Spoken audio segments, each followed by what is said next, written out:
everybody, thank you for joining us here today at the Fort Plain Museum. We're going to have a nice talk today, but I get to do my little shameless plug for the Fort Plain Museum. We're going to have a nice little spring lecture series for the next couple of months. Today I have Joe Robertaccio here, who's going to do his talk on the Fort Stanwix flag. As it says here, it is a legend no more. We have had a wonderful couple of weeks of talks. Last week we were lucky enough to have Pete Betts, who did a lovely talk. He's also going to be coming back because he has another talk coming up on Clarissa Putman. We also have our very own chairman who's going to be doing a talk next weekend on the Committee of Safety, or since it's still the Women's Month, he might actually be doing the Women Defending the Fort, if he can make up his mind. But we all know how Norm works. We also have coming our lovely, lovely conference. We all know how our conferences are. So if you have not signed up for our conference, what are you guys waiting for? Sign up for our conference. It is going to be 3 days this year, Friday, Saturday, and Sunday.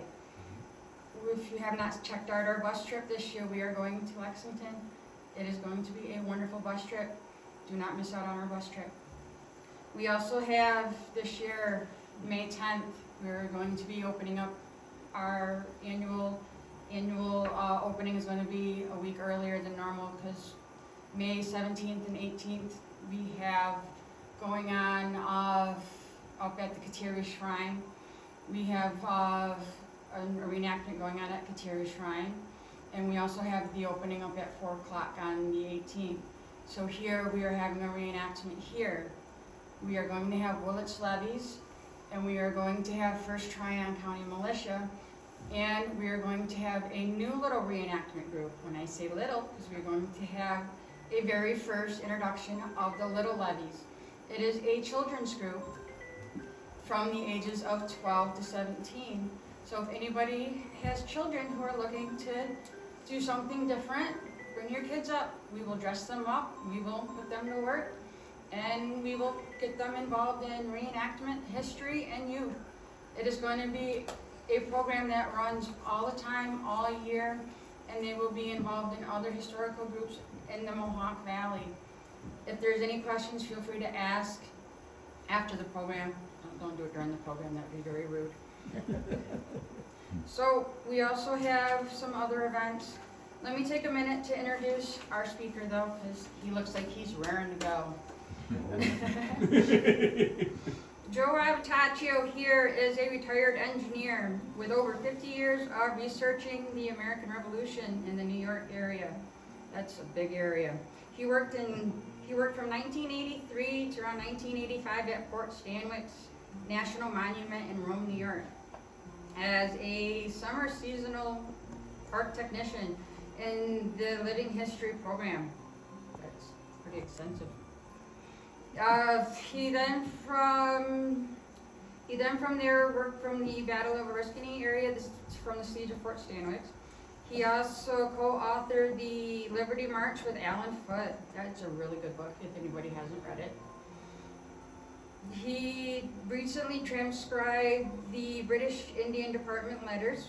He also worked on some transcribing from General Philip Schuyler's stuff too, which I've been reading a lot of that stuff.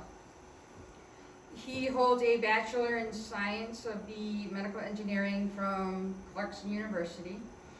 He was a New York State professional engineer in mechanical engineering. He held board certification in environmental engineering from the American Academy of Environmental Engineers. He can fix a lot of stuff, it sounds like. So I'm not going to take up any more of his time, so get on with your presentation. First of all, does anyone know what a legend is? A legend's a story that has some basis in fact, but that the facts seem to have gotten messed up. And since it started in about 1927, there were questions raised about the story of the Fort Stanwix flag.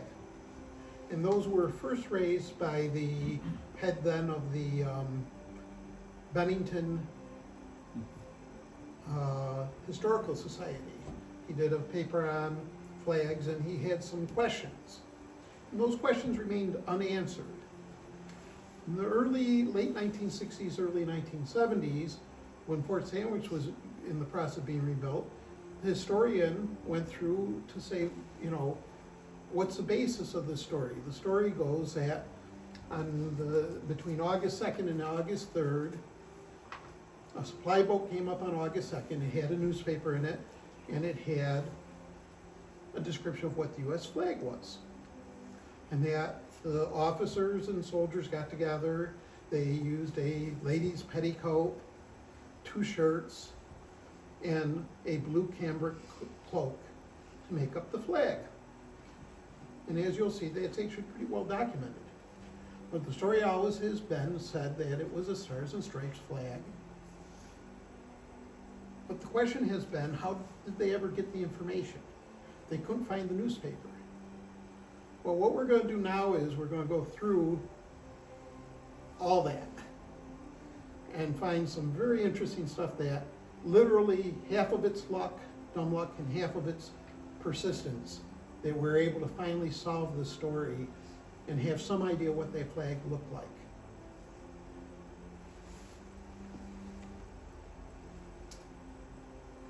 And it's basically, the story goes that it was the first time the U.S. flag, as the official flag of the United States, fought in battle.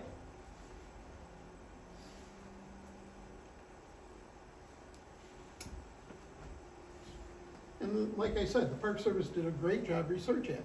But you have to remember, like the historian for the Park Service, basically, he got done with Fort Stanwix, and he has to go on to the next national monument, and that's just the nature of history. You know, it's like, he did a good job. There's no two ways about it. So what happens is, these were the issues that they brought up that are good and solid issues. The first newspaper that supposedly had this was in late August 1777, so it's like a month after they'd really need it.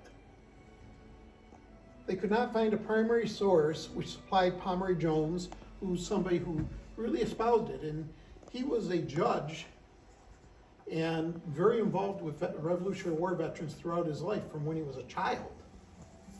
And he wrote a history of Oneida County that really is terrific. And then there's 2 powder horns that appear to show a Grand Union flag in Fort Stanwix in 1778. All these things pointed towards the story being a legend. The facts had gotten messed up. Next.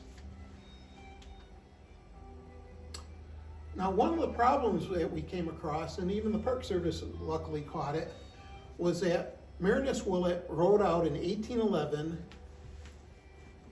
basically his biography. In 1831, after his death, his son published it, but he edited it. So there's the original by Willett that says one thing, and then there's what his son edited, which is a little bit different. So that becomes an issue, because he talks about how they made white stripes and blue strips and red stripes. Well, that would seem to indicate to you there's a difference between a strip and a stripe. So maybe that's a slip of the pen.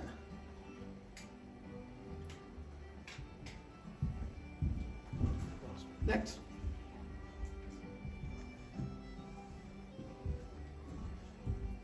And here you can see his son changes it to white stripes, cut off ammunition shirts, blue out of a cambric cloak, taken from the enemy at Peekskill, and red stripes. He kind of jumbles it together. He changes what his father said, and it seems like a very minor change, but it has a big effect. So let's go on. Next. There's a difference that he's indicating, is how they cut the material and what they were doing with it. it indicates that at least 2 and possibly more stripes were made to make a canton for the flag. Let's continue. Well, we do know, and you'll see, that it was the blue for the canton was taken out of a cloak and was made out of camlet, which is a very high quality wool. Next. And there's a reason why he talks about the difference between strips and stripes. You have to remember that you're out on the frontier and you can't replace anything at Fort Stanwix. And then the more I study, the worse it gets. It really is out there. So this captain surrendering his cloak would really, really in the middle of winter like to have his cloak, or at least a function of his cloak. So now let's look at the cloak. Next. One of the things with a cloak, or any cloth, is you have to consider the weft and the warp. The warp doesn't stretch. So if you're making a flag, you have to consider how the cloth's made so that when the wind blows it doesn't stretch and oblong. The weft has a give, the warp does not. So that means you can only use certain parts of the cloak to be able to make a flag, or else in a couple hours in the wind it's going to change shape. Next. So when you look at a cloak, the cape is probably what you're going to be looking at, and you're going to try to use the least amount of the cape. You're going to ruin the cape, but you have most of the use of the cape. In other words, it's going to look pretty crappy, to be honest. But what you have is, you still have most of the use of the cape. Now, how big is this? Let's continue. And in fact, we have where he puts in and says, I'd like some, this is actually his putting in for being reimbursed in cloth for the cloak he gave up.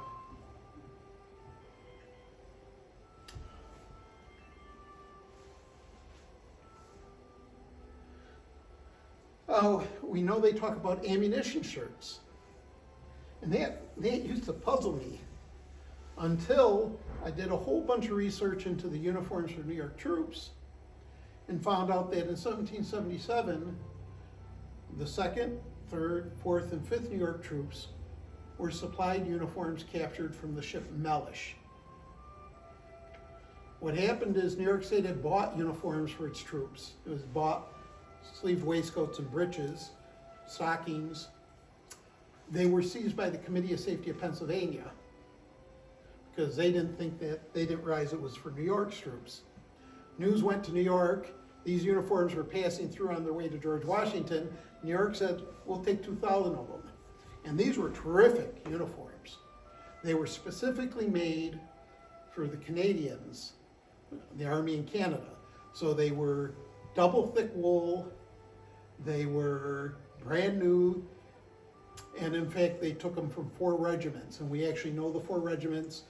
It's a whole nother lecture we could do. And we know that the 53rd Regiment ends up at Fort Stanwix, the uniforms from them, and those are for Gansevoort's troops. But they included shirts, and they talked about there was uniforms and equipment for 16,000 men. So that means they had probably 1,000 shirts that were seized, and these were British military shirts. They were heavy, stout, very high quality shirts. They were being sent over. So these were in the regimental supplies, and that's what an ammunition shirt is. They're made out of linen. Next.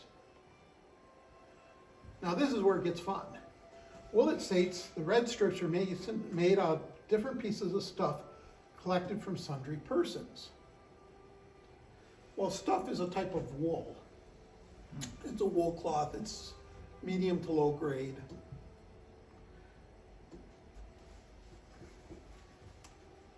However, The Wolfe family has a little different story than that. You see, at the end of July 1777, they were evacuated and actually moved down to General Herkimer's house, who was a close associate of theirs. Mrs. Anna's Ruth's trunk, which she left at Fort Stanwix, was apparently broken into, and her petticoat was used to supply the red stripes. Now, you have to remember, what isn't going to tell you that they stole a lady's petticoat out of it? You have to look at this realistically. But I know there's a burning question in your minds. You know what that is? Who stole the petticoats? Next. And here's actually a newspaper article with Wolfe's claim in 1793, got tabled and never dealt with. And that gives you an idea what petticoat was. That one's white, hers was an orange-red according to the information we have. Next. You want to know who stole the petticoat. Come on, everybody wants to know that Everybody one. wants to know that. And believe me, it wasn't until a very lucky find that we had any idea about this story. Military historian and artist H.A. Ogden in 1909 told the story that we had never seen before. It's an account of the siege of Fort Stanwix by a drummer boy. And apparently he's one of the ones who goes and acquires materials. Imagine a drummer boy getting into trouble, break into somebody's trunk. Who'd have thunk? Now, I approach that with great caution. And the reason I do is there's a number of Fosdicks that are listed among the Massachusetts troops. One of them's even a drummer.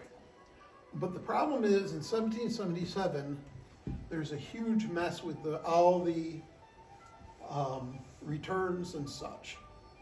They're a mess throughout the Northern Army. And I can't particularly put him at Fort Stanwix.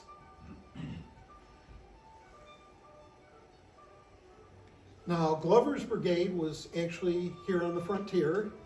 They were at Saratoga. And in that account, he mentions a newspaper, which is the only time we've had the newspaper. He calls it the Philadelphia Gazette.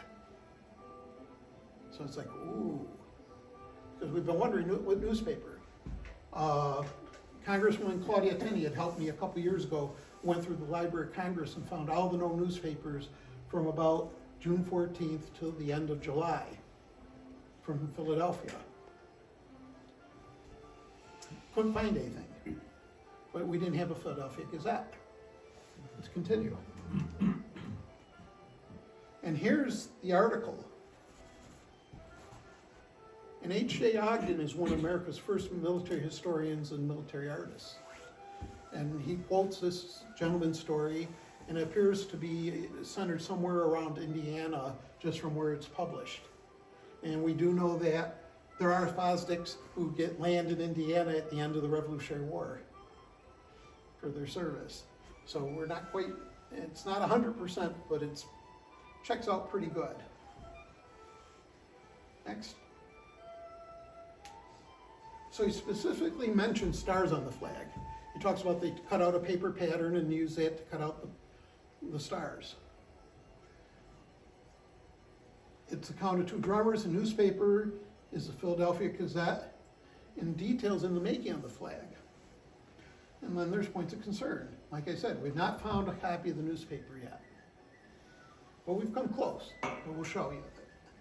The names of the drummers have not been able to be fully verified as they having been in the garrison. But once again, we know there's a mess. We know that 50 years later, they had one guy onto the 3rd New York who was there because one of the officers quizzed him and he knew all these details about the siege that you wouldn't have known if you weren't there. We're not able to trace where H.A. Ogden found the source he's quoting. I suspect it might be a county history somewhere in Indiana or Ohio. We just haven't found that source yet. And this is one of the things about the Revolutionary War is people moved around after the war. Next. Philadelphia Gazette. Well, we have the Independent Gazetteer of Philadelphia, November 1783, and this is actually about a Continental Flag, but we'll talk a little bit more about that in a few minutes. Could that be our newspaper?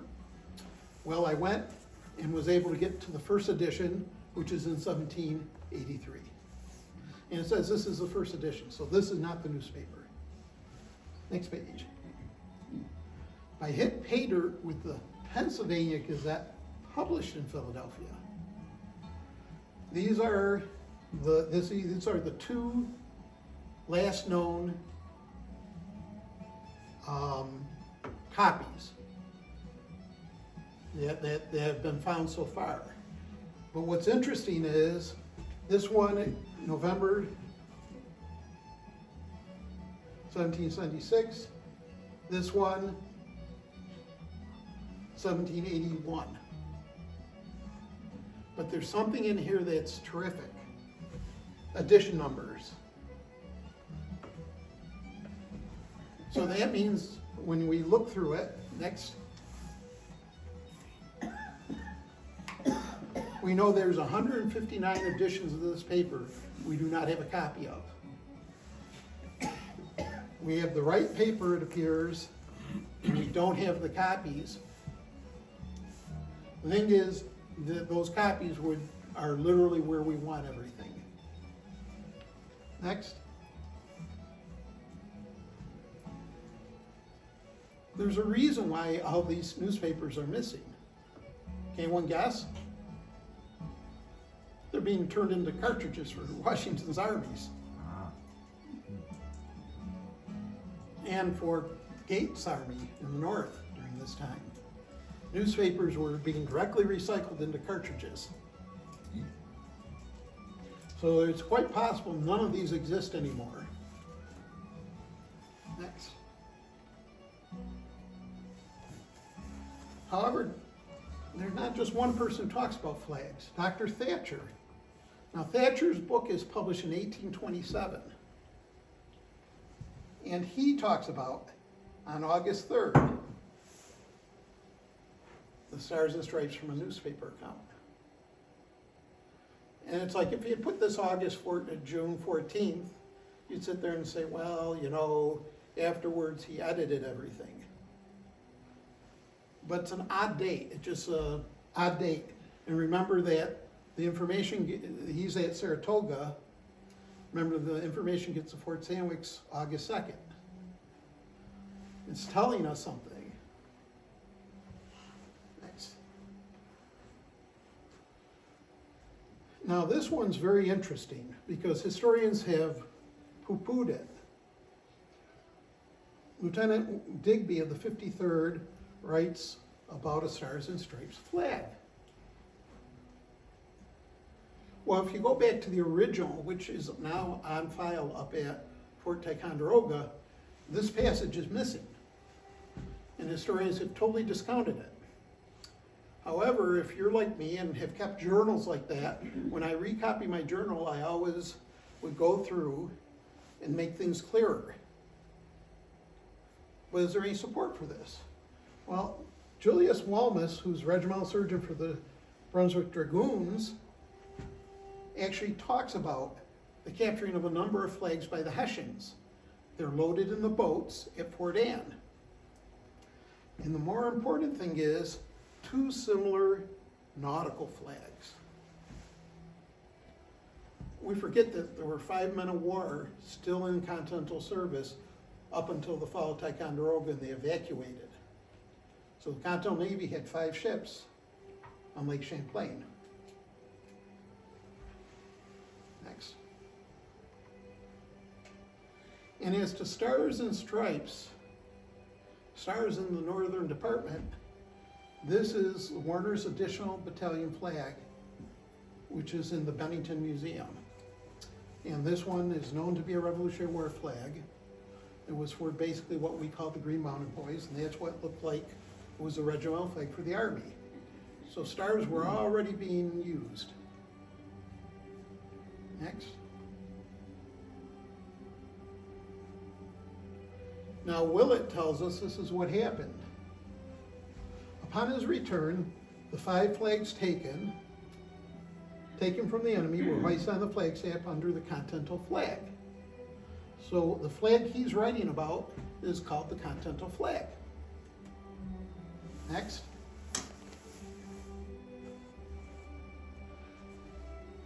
On August 21st, 1777, he basically tells us the same story. It's a Continental Flag.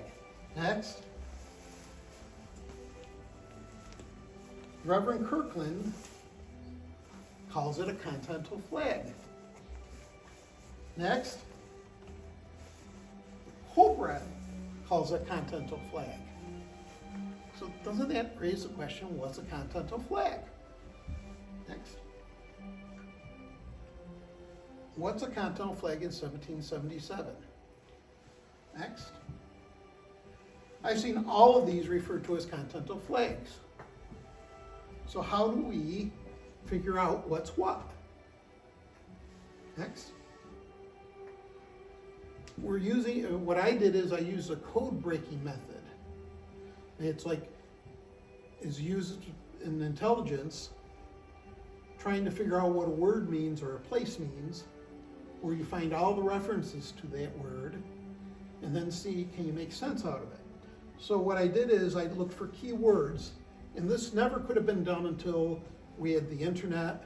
We have all these books published electronically. We can do keyword searches.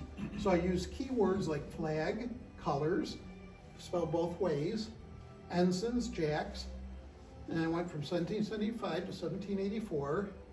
And I looked in things like the naval documents of the Revolution, the Founders Online, which is a combination of the Washington Papers, Alexander Hamilton Papers, Franklin Papers, Jefferson's Papers, the American Archives by Peter Force, the Papers of the Continental Congress, the letters of the members of the Continental Congress, and newspapers.com. And if we were to put all those books, it would literally fill this entire wall. And this is using a theory called big data. We're looking for these key words. So then what I did is, I put an Excel spreadsheet. And I found, I want to say, I can't remember, 78 or 80 flag references. And from that, two things struck me. Next. Two different terms. There's a term called Continental Union Flag, and we know that's what we call the Grand Union. And the reason we call it the Grand Union is that when England is united with their 13 colonies, they're grand together. It has the word Union Flag, which is the British flag, in it. And then Continental Flag. Now then, there's another thing that we find in the British press, which is Continental Colors. And that is the Merchant Marine flag of the United States, and that's the 13 red and white flags. And we'll actually see in a minute where this analysis comes from, and it's an excellent source. Do you know who the U.S. commissioners are? The U.S. commissioners in Europe are the ambassador plenary. They are the representatives of the Continental Congress in Europe. So it's Benjamin Franklin, Lee, I'm trying to remember all of them. There's like Dean. Silas Dean, yes, thank you. And they're writing to, this is a Spanish gentleman who's in charge of an Italian port. And this is a very important because it gives us a lot of information. Where he says, the flag of the United States of America consists of 13 stripes, alternately red, white, and blue. A small square in the upper angle next to the flagstaff is a blue field with 13 white stars denoting a new constellation. This becomes an issue you'll see in a few minutes. But then it goes on and it gives us some more information. Some of the states have vessels of war distinct from those of the United States. For example, the vessels of war of the state of Massachusetts have sometimes a pine tree. In South Carolina, a rattlesnake in the middle of 13 stripes. Then it says merchant ships have often only 13 stripes. But the flag of the United States, ordained by Congress, is the 13 stripes and stars as first described. this, we'll see this, and it's actually part of another lecture I can give, but we'll go forward from here. Next. So what I did is I found all the instances and put them on a timeline. So here's where we have Continental Union flag, and here's where we have Continental flag. You notice anything? Here's the Declaration of Independence. Here's the Congressional flag resolution. Now there is one. And that gentleman is somebody writing to the British Secretary of State. So it's like either governor or lieutenant governor, it appears. So because you and I do not usually write to like the Secretary of State of the United States. All the rest of the time it's used, it's here. So, is there a difference between these sets of words? The answer is yes. This means something different than this. Because I can tell you that, next, this is a resentment that had grown against the Union flag. Extract of a letter at Huntington, Long Island, July 23rd, 1776. The Union was cut off, and the letters of George III were discarded, being publicly ripped off. Gives you an idea. The people, feeling they were forced to declare for independence, were angry. And Grand Union flags would no longer properly represent the United States. It's not to say that they all disappeared all at once. We do know in 1777, one of the Continental Navy ships actually was captured by the British and still had a Grand Union flag.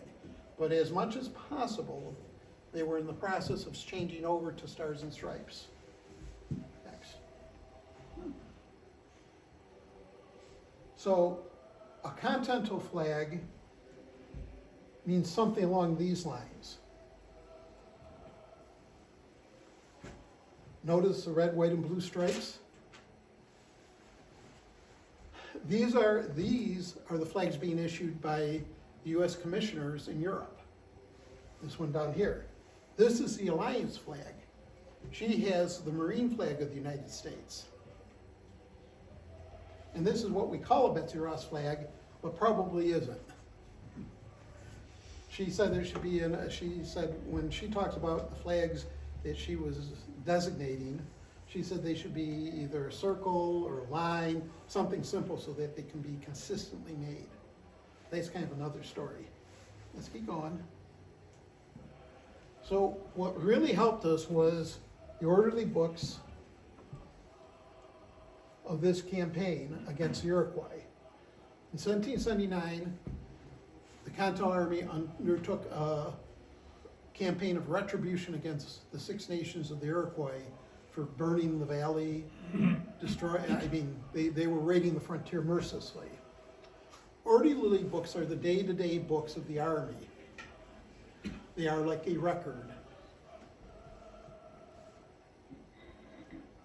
At the head of Clinton's campaign, 2 of them show a Stars and Stripes flag.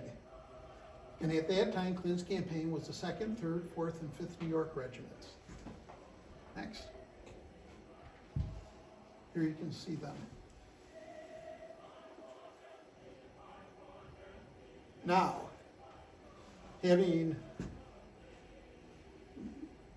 what happens is I went through, and there's only one unit that has a red, white, and blue flag like that we can determine. That's Gansworth's. Next. And this is Adjutant Christopher Hutton's horn from 1778 to 1779. Right there's a 13-star flag for representation of it. Next. Now here's New York's Bill of Materials for flags in 1776. When this Bill of Materials was made, New York had 4 regiments. A 5th regiment's added about a month later. And these are all the materials. Notice they have yellow, white, pink, green. Those are the colors they can make their regimental flags out of. There's no real red materials for the red stripes. So this is not made out of New York State materials, which goes back to the story of Willett. Next. What about the powder horns, which show the Grand Union flag? This is actually a very interesting. I am always very suspect of powder horns. And the reason is that there's a big powder horn collector, and he believes that somewhere between 1840 and 1860, a lot of powder horns became engraved. And nobody really understands, is this like Grandpa's powder horn and you're dressing it up? Or is this people just faking them? That said, let's take a look at them as artifacts. Next. This is a McGraw horn. So when I looked at this, I noticed something. Next. This is Grider's 1892 sketch. This is the horn photographed, I believe, by the Park Service at Fort Stanwix. And they don't agree in details. Flags in different spots, cannon are different spots. Even if you look, you can see how there's differences in the road and such. The barracks are even different, which tells me that there's two different horns dated the same date with the same engraving on them, which means that you cannot use this for any historic basis. This may well both be basically fakes. Next. Next horn to look at was Captain Thomas DeWitt horn. Let's go on. When we look at the flag, you can see it has the Cross of St. George and the Cross of St. Andrew, the white, and it has the red of the Cross of St. Patrick. However, that never happened. It's not in flags. The earliest one I found was 1796, and it became codified in 1801, which is telling me that this flag and this engraving most likely is after 1801. So you can't use this. Next. Then we have the Hutton flag. The Hutton flag is interesting because it shows at the end of 1778, the 3rd New York Regiment left Fort Stanwix and was stationed between Lake George and Albany. And it shows all that. It has this beautiful picture of Peter Gansvort, and people have marveled at that, saying, well, adjutant's only a lieutenant. If you actually read what von Schreiben talks about adjutants, they're supposed to have a very close personal relationship with their commanding officers. And all of this basically appears to be correct. Next. Now, one of the things is we have limited materials and limited time. So we can make some educated guesses about the size of the flag. First of all, the flag's got to be simple to make. They only make it in a period of probably less than 8 hours. So you're not going to be piecing lots of pieces of cloth together. And when you come down to it, the limiting factor is the white shirts. Because most likely what they're doing is they're taking the white shirts. Next. And we know that the flag was small because Lieutenant Hildebrandt notes that there's a small flag flying over their entrenchments during the sortie. So we can make out that the flag is somewhere in the area of about, let's see, I gotta look up. It's about 4¼ feet tall. It would be about 80 feet in length. It's about the biggest it could be. Next. So I said on the high side, this is about how big, 4 by 6½ On the low side, 2.5 by, say, 4 feet. I suspect it's closer to the high side. Either of these are small if you consider them against a British standard regimental flag, which is 6'6" by 6'6". Next. So what did it look like? The best I can make is it looks something along that lines. And that's from these illustrations. Now, what's interesting is, do you remember the Alliance flag from the Navy? The Continental Navy had 2 ships in the Hudson River, the frigates Congress and Montgomery. And part of the job of the 3rd New York while they were down in the lower river before they went to Fort Stanwix was protection of those ships. So when they found the Congressional flag resolution, my belief is they copied what they had seen from the warships. Next. And lo and behold, 1782, Sebastian Baumann shows such a flag. Now, look at the size of the flags here. Look at the size there compared to the regimental color there. Would you call that a small flag? What happened is the 3rd New York Regiment ceased to exist on January 1st, 1781. And we know that the regimental color was transferred to the 1st New York Regiment because the Gansevoort family knew the whole history of that flag and held it. Next. It appears the standard, the Army had went from using 3 flags to 2 when they adopted the Blue Book by von Steuben. You have to remember that Goose van Schaick is the brother-in-law of Peter Gansevoort. So these people are very close. And if you go through the Washington papers, Gansevoort liked the blue regimental color of the 3rd New York flag. So in fact, he tried to get silk for all the regiments to have flags like that. Next. And this is actually the standard of the 3rd New York Regiment. This is a regimental standard when they changed styles. And this exists. And interestingly, if I put a picture of Mrs. James Clinton next to these 2 women, this is James Clinton's wife when she's about 30. And this is her in 1778 when she's about 45. And you're looking and there literally, when you do that, it's a different lecture. You sit there and say, there's no question that's that woman because the faces are beautiful. And she's a beautiful woman. But any portrait guy can take 10, 15 years off of a woman's portrait. But that is literally. And this thing is about,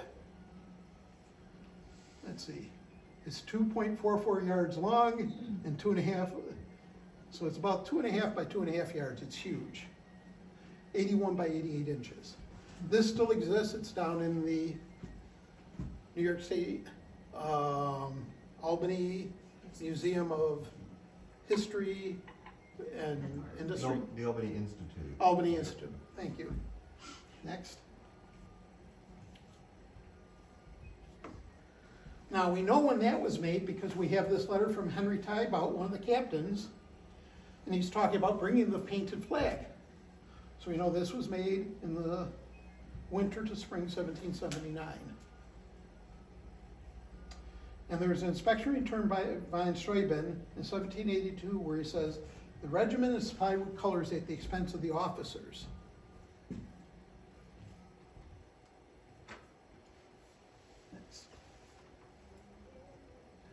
Now, Pomeroy Jones, in his Annals of Natick County, which was published in 1851, talks about all of this. But where did he get for his source? That was one of the questions people came up with. And it puzzled me too. Next. And by luck, I happened to stumble across Henry Rowe Schoolcrafts, who's America's first ethnologist. And he was telling his father's stories. His accounting of the siege is in the Proceedings of the New York Historical Society, 1845. I actually found an account of somebody who missed his lecture. He showed up 3 hours late and he said, thank God, because it was just finishing. So what started off as a 45-minute talk, he went much deeper and much more. And next, there's Henry Rowe Schoolcraft. And we have to remember, he's hearing these stories all his life. So you keep, you know, it's like if your dad tells war stories, you listen to him. Continue. I was reading, sorry. So we check the register of military troops. Next. And there he is. Next. And here's the obituary, and it talks about him going out on the sortie. Now, this person was Colonel Lawrence by this point, but they're publishing his obituary in Detroit. He was a person of some importance. Next. The legend of the Fort Stanwix flag is actually a factual tale. It's history. The first time the Stars and Stripes as the official flag of the United States flew in battle appears to be at the siege of Fort Stanwix. The officers of the 3rd New York Regiment made a 13 stars and striped flag.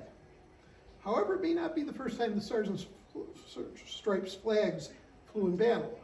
And that's another story, and it's part of the story of the Marine flag of the United States.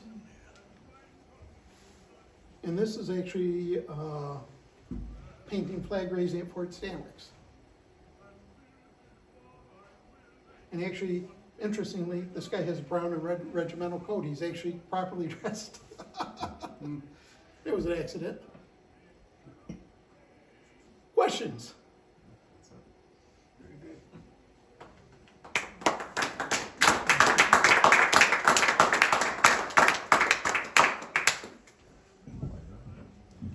So you are saying it's a true story that the first use of the American flag in battle was at Fort Stanwix? As the flag of the United States. Okay. There's another engagement, which is fascinating, which I go through, which is a different lecture, which deals with the Marine flag of the United States, which is the flag supplied to the Continental Navy and also the Secret Committee. People don't realize that the Secret Committee has men of war that are going to gain supplies. And in fact, we just found Betsy Ross's granddaughters know where the first flag she made was and referred to it as a Trenton flag. And they said it was in the Pennsylvania State Archives. And it was taken out in 1846 by a captain of the volunteers, and he wore it around his body when they stormed, is it Capachico, Mexico? There was a big fortress. Mm-hmm. And there's actually an illustration that shows a 13-star flag of the naval variety with this guy. Wow. And it's like, so one of the things we're hoping to do is we're going to start a search on the off chance that that flag survived. If not, the records may have survived. There was a fire that destroyed a lot of records, but a lot of records were saved from the Pennsylvania State Library.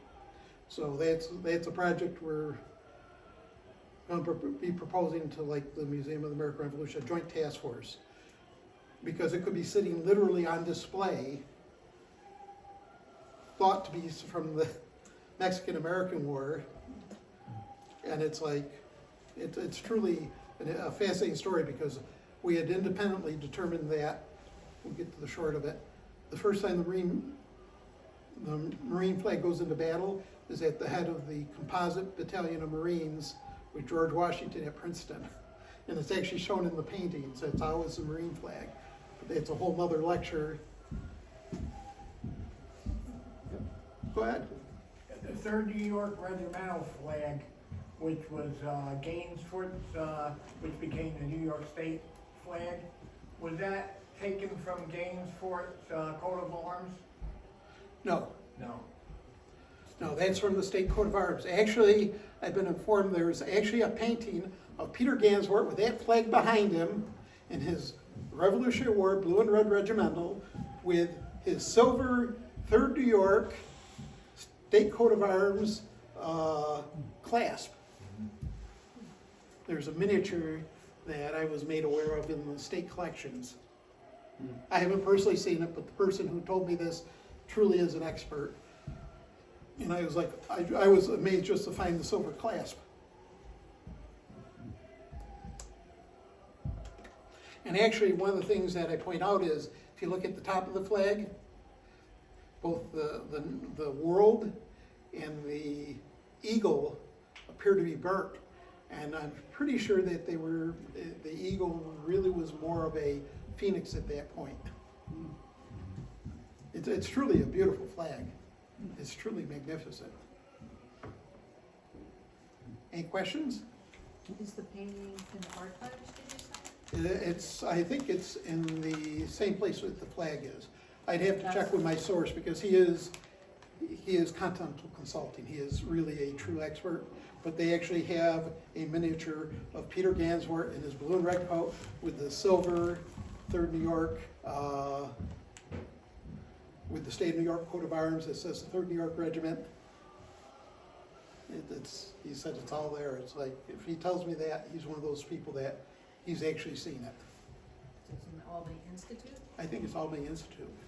And see, this is one of the things is we should be trying, I'd love to see us try to get all the 3rd New York things back. We just recently discovered a 3rd New York canteen out in Ohio, which is fascinating because it appears to be made in Philadelphia, and it's one of the ones that Meredith Willett bought.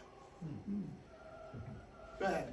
Yeah, I was gonna say, on the cloak was captured at Peekskill. That is correct. Yeah, and at the end of the revolution, they put in a thing to Congress that he wanted to get reimbursed for his quilt, his cloak. I have where he wrote to Ganswort for it. I don't have anything writing to Congress. So it's possible. You might have something I don't. He wrote to Ganswort wrote to Ganswort because they had cloth in store for 8 yards of cloth to replace his cloak. Because his cloak would have looked pretty ratty. If you cut it down, it's not gonna look Because good. he was in on the raid that captured the wagon with all the British clothing on it, and that's how they captured the spy that had the silver bullet, because after the fall of Fort Montgomery, they lost all clothing and all, and Clinton was taking some of the clothes that was captured from the Peekskill, British uniforms, and gave it out to his men, and when Taylor came along and he thought they were British soldiers, he said, "Take me to your general," and they took him to General Clinton, and they saw him put the silver bullet and swallow it. And I actually wrote a paper and was able to trace down the uniforms and stuff. There's 4 regiments of uniforms at New York State. Yeah. 5-finger discounted. And they were spectacular. And it's like, the guys at Fort Stanwix, they were relatively warm in a really bad situation. Now, you said, you had a picture up that said, what you thought that the Fort Stanwix flag looked like. It was Right, more- I didn't bring it with me today. I actually have one made out of ripstop nylon. And it's based on the 1779. Best I can make out the 1779. It appears that they have it was 7 white stripes and 6 red. And that's following the Marine flag pattern. Okay. Well, that's what my question was. And interestingly, last night it dawned on me, you know the 76 flag, which has been generally discounted? We should really take a second look at that because that is a Marine pattern flag with the 7 white and the 6 red. And I said, I have to wonder, I reread the article done by the Smithsonian, and they only looked at the bottom, and I'm wondering if they didn't replace Stripe.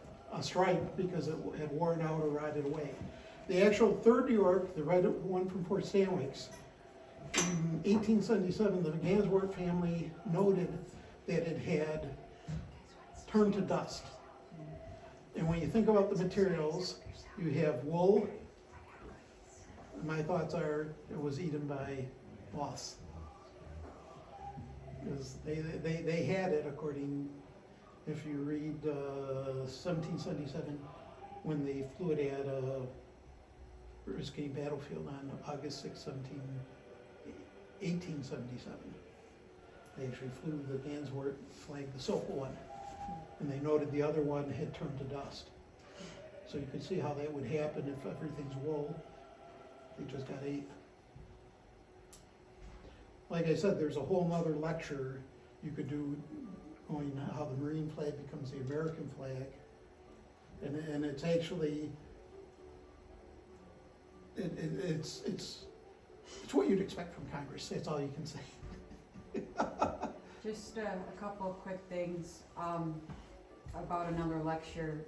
Joe Robertaccio is coming back for another lecture. He's coming back April 26th to talk about the Battle of Oriskany. And I think I actually forgot to tell everybody, I got refreshments back here. So if you guys are hungry, there's snacks, lots of snacks. Eat snacks. We love snacks. Apple cider. There's also water if anybody wants water.